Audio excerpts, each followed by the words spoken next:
শুৱালকুছি দলঙৰ পৰা আদি কৰি আজি আমি আমাৰ ঐতিহাসিক ধুতুৰালি সভাপতি ডাঙৰীয়া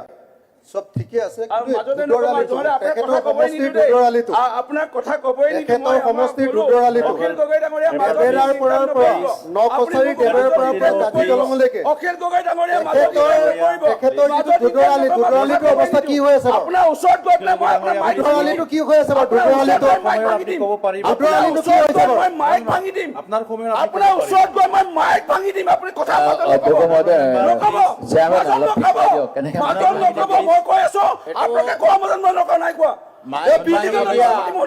আপুনি যদি আপোনাৰ ওচৰত মই থিয় হ'ম আপোনাক কথা ক'বলৈ নিদিওঁ মোৰ মাজত কথা নক'ব মোৰ মাজত কথা নক'ব মোৰ মাজত কথা নক'ব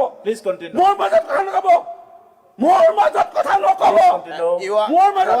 give me direction honorable chair will give direction don't give me direction কেনেকুৱা কথা কৈছে স্যার মাইক ভাঙি দিম আমি তো কোনো নকওঁ স্যার কি মাইক ভাঙি দিম কয় don't give me সম্পত্তি এনেকে নষ্ট কৰি don't give me direction who are you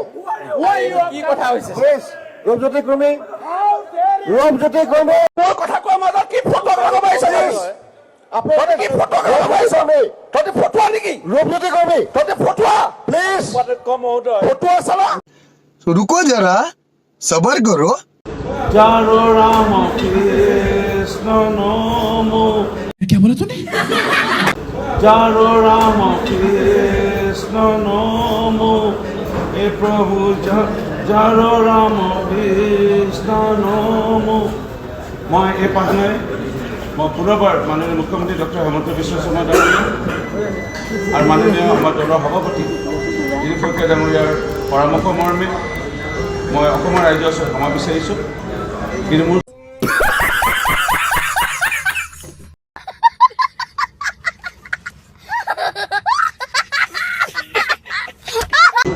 বহুত দুখ লাগিল উক্ত দিনা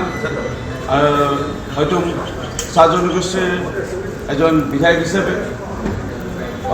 ৰজাঘৰীয়া লোকসকলে যেনেধৰণে হয়তো মোক লৈ তেওঁলোকে চাগে চিন্তা কৰে আৰু মোক বাধা দিব চেষ্টা কৰে এয়া খুব দুখ লাগিল ইয়াৰ লগতে আৰু এটা বিষয় দুখ লাগিল আমি দেখা পাইছোঁ সংবাদ মাধ্যমৰ বিভিন্ন চেনেলৰ যোগেদি যে মিয়াই মানে মোৰ বিৰুদ্ধে এনে কোনো মিয়া বিধায়কে এনে বেয়াকৈ ক'বলৈ মোক মানে সাহস কৰিছে সেয়া অসমৰ ৰাইজৰ ওপৰত এৰিলোঁ আমি অসমৰ बात तो सही है